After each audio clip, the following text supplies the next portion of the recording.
Picture this. You're sitting on a park bench, enjoying a mediocre coffee from a place with exposed brick and Edison light bulbs, when a pigeon limps past you with 1 foot, half a wing, and the 1,000-yard stare of a creature who has seen some things. I've seen some things, man, and some stuff. And you think, damn, this flying rat is me. This is my financial life in a beak. Today we're talking about pigeons. Yes, pigeons. And how these once celebrated marvels of communication and wartime heroism became the broken symbols of urban burnout, just like the average retail investor in a volatile stock market. But here's the kicker. The rise and fall of the pigeon isn't just about birds, it's about us, our institutions, our cities, our economy, our need to optimize everything until nothing feels sacred or alive anymore. And somehow, believe me, this all ties into modern finance, algorithmic trading, and the illusion of control. So buckle up. Everybody strap in! Pigeons used to be elite. I'm serious. These birds were once the uber black of communication. Need to send a message across enemy lines? Pigeon. Want to relay stock prices before the telegraphs existed? Pigeon.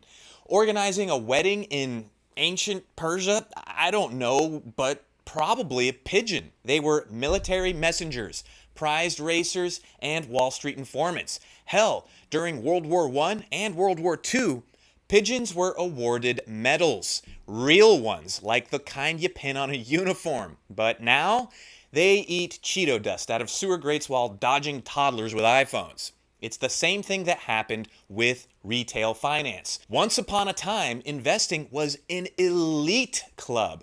You had a stockbroker, you probably wore a tie, maybe had a cigar and a yacht named Liquidity. Now, you're trading meme stocks on an app in the Arby's drive-thru. The promise was access for everyone.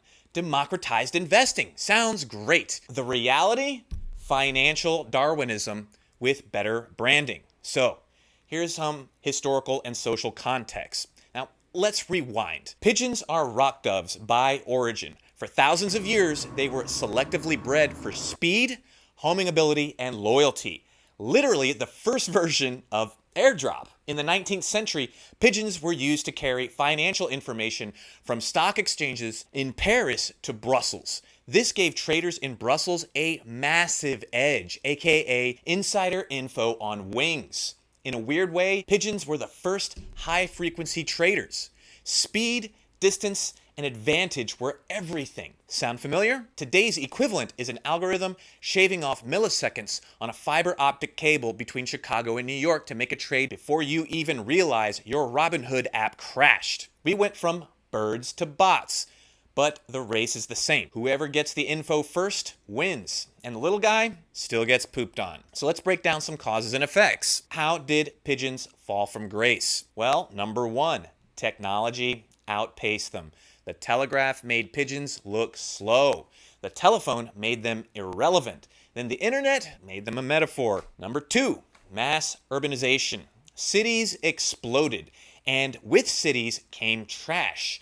And with trash came pigeons looking for a free lunch and a place to poop on statues. Their reputation went from messenger gods of the sky to sky vermin in less than a century. Number three, the failure to adapt. Unlike crows, the Harvard grads of the bird world, pigeons didn't innovate. They just got stuck with the old systems and got left behind. Now replace pigeons with traditional investors, pensions, or anyone relying solely on a 401k, and you see where this is going.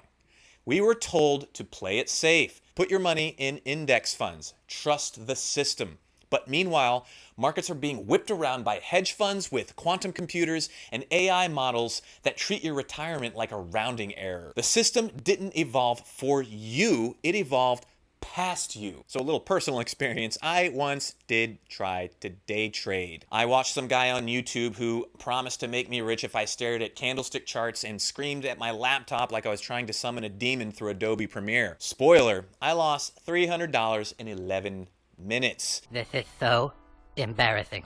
Meanwhile, the algorithm I was trading against made $3 million in microseconds because it predicted I'd be a dumbass with a stop loss too close to my entry. It was the financial version of a pigeon flying into a window. They don't have to rub it in my face.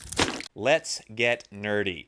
According to a 2023 report from FINRA, nearly 50% of Gen Z and millennial investors use social media as a primary source of financial information. And the average holding time for a stock in the US is now less than 10 months. Well, that's not good enough, not nearly good enough. Down 5 years from the 1970s, according to the New York Stock Exchange. A University of Chicago study found that high-frequency trading accounts for 50 to 70% of all U.S. equity trading volume, and yet 44% of Americans still don't own any stocks at all. Basically, a small group of AI-powered institutions are playing pigeon chess at light speed, while the rest of us are still figuring out if ETFs are actually edible. Oh, God, it tastes like shit. Here's where it gets weirdly inspiring. Pigeons are still here. They're resilient, they're resourceful, undefeated by gentrification or Teslas or tech bros on e-scooters. And finance, it's starting to change too. Slowly, sort of. Platforms like Public, Betterment, and Wealthfront are helping normal people invest smarter, automate their strategies, and avoid getting played by gamified casino apps. You lose, American asshole.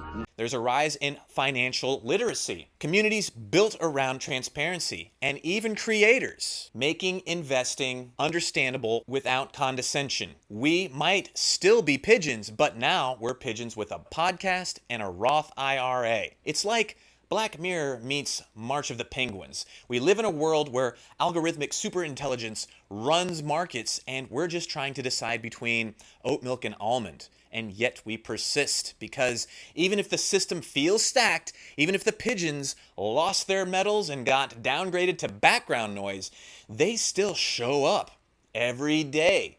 Wings a little janky, vibe a little off, but flying anyway and living their best life. So, next time you see a pigeon staring into the void on a subway platform, remember that might be your financial spirit animal. Scrappy, underestimated, and slightly covered in metaphorical crap, but still in the game. Like, comment, and subscribe if you enjoy birds, finance, or slowly unraveling systems. This is the Soft Collapse. Look, we may be pigeons, but at least we're not NFTs. And I'll see you on the next one.